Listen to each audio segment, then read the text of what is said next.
Hello, my name is Erica Slayton and I am with Healthy Family Oils, and as you can tell, I do a lot of my videos at night because I've got a regular job during the day and I kind of love researching my essential oils when everybody else might be watching the news. So today I come to you because it is time to research thyme. And more thyme. And more thyme. So I have 3 bottles of thyme. This is not unusual for me to have multiple bottles of the same oil for a variety of reasons. This particular one is not one that you would think the average person would have laying around the house, unlike orange or lemon or peppermint or lavender or something like that. But the reason why I have so much thyme around my home is because of what it can do. And this is a fascinating oil when you really get to researching it. It's extremely strong. It's actually stronger in odor than oregano, which is also another one of my favorites, but not to kind of having diffusing through my house like you would, orange and ylang ylang, which is what I have right now going on my diffuser, which smells amazing, by the way, especially because both are aphrodisiacs, so they smell wonderful together. Good combination for future reference. But thyme is really a fascinating oil from its history of use, as well as its current use and current studies that are being done right now. Let me also just add that I am not a medical doctor and I'm not giving you medical advice. I am simply sharing with you all of the research that I have done. Now, also there is an app that you can get for your phone, and the app is absolutely amazing from giving you knowledge and know-how as far as essential oils.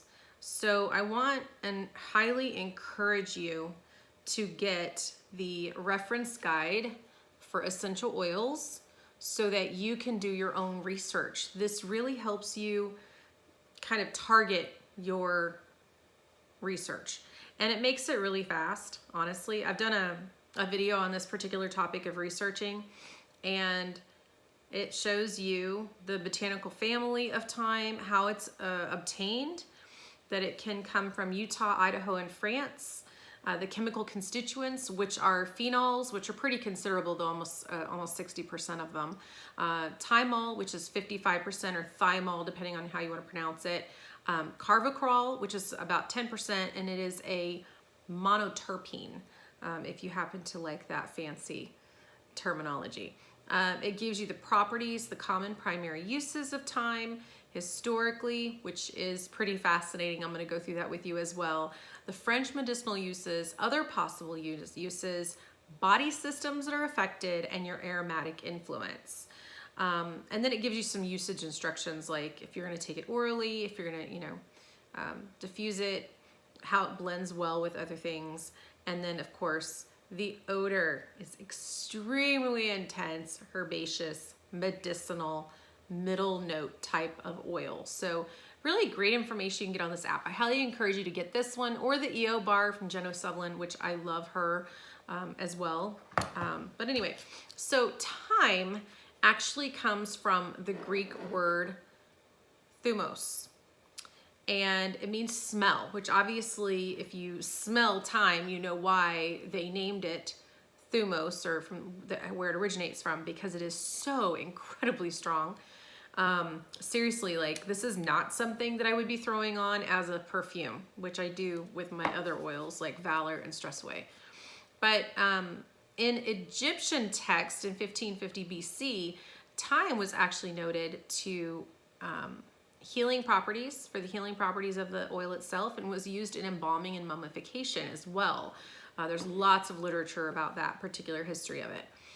In medieval times, it was actually used for wound treatment to prevent infections, from bronchial infections, and it was even used and placed under the pillow to encourage deeper sleep and to prevent nightmares, which is pretty interesting. In the 12th century, Thyme was actually used for prevention of the plague, of leprosy, and even body lice. And then in the 18th century, moving on a little bit later in history or closer, we used to treat mood disorders and relieve stress using thyme essential oil. The Dutch used it for an antidepressant and to rid people of negativity. And then we probably need more of that right now. And then in 1853, in the Crimean War, it was sprayed on soldiers to prevent infection and prevent disease, which is also, you know, obviously great to be able to spray this on and do that if you could. Turkish hospitals in current day use it to stop bleeding. You can also use helichrysum, by the way. And thyme is actually noted as one of the highest antioxidant level of all of the herbs. So that's pretty fascinating as well. It is, interestingly enough, one of the main oils that is used in preservatives for cosmetics and food.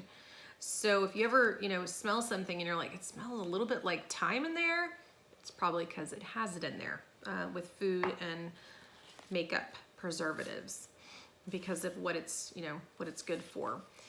Interestingly enough, it has been shown in some studies to be effective against 60 strains of bacteria and 16 fungi, and has some antiseptic and toxin removal properties. You can diffuse it if you want to for easier breathing. I would say you probably only want to do that if you're having some sort of like respiratory support issues. And then I've also read and studied that you can actually put it on the feet of someone who might be making a lot of noise in the middle of the night to help prevent that from being a problem and keeping you up.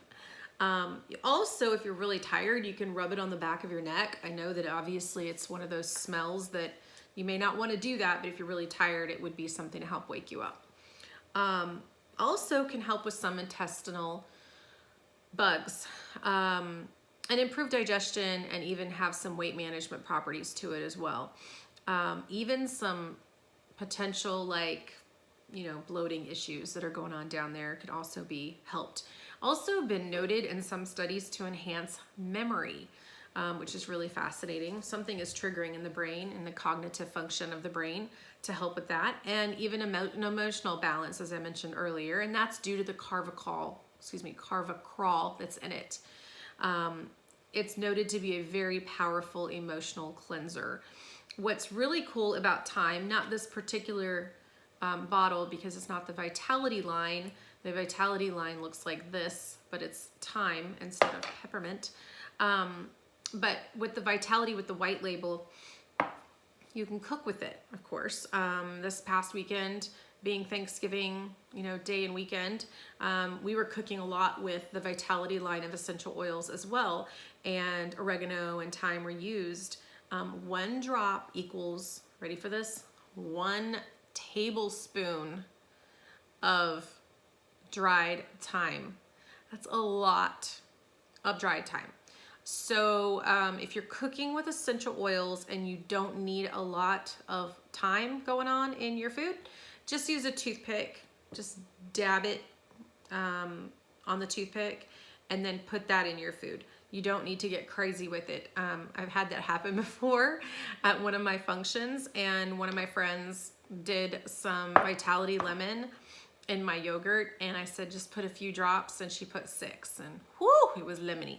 So be really careful with this stuff, guys, because seriously, this is a huge bottle of thyme, and a little goes a very, very, very long way, because it has about 250 to 270 drops of essential oils in these big bottles in the 15 ml. And like I said, a little goes a long way. Just trust me on that. It really, really does. What's really cool is just making sure I cover everything in my notes for you guys and all my different research, but hormone balancing. So I do a lot of studies on hormone balancing for a variety of reasons. It just really interests me, and then personally was having some issues. And thyme actually is an oil used for hormone balancing, mainly for progesterone balancing. And men and women both need progesterone. I myself was tested by my doctor because I wanted to do a blood workup and just find out what was going on because I knew something was up. And she did tell me that my progesterone was low and prescribed me these little pills, and which I don't want, nor did I fill the prescription. And I started researching essential oils that can help with boosting progesterone levels, and that happens to be one of them. So if you have a progesterone issue or imbalance, I would definitely suggest that you check out this particular essential oil, among all of the other fantastic things that I described for you. I mean, emotional balance, digestive, all those wonderful things that one essential oil can do for you, it's pretty amazing. So I highly recommend that you have a bottle or two on hand in your essential oil medicine closet, because it is a fantastic thing to have in case of a zombie apocalypse. Just kidding. Anyway, seriously, to have in your arsenal of well-being and wellness. So with that, I give you some great information about Thyme. I figured it was about time, pardon the pun, to go over this particular oil, and hopefully you can pop it in your basket the next time you're doing your essential rewards to help with your progesterone balance or whatever it is that you have going on, or just to have it on hand in case one of those other issues pops up. But definitely check out the app and how to research these oils. So make it a great one. Subscribe, like, comment, hit the bell. Thanks so much for watching. Bye.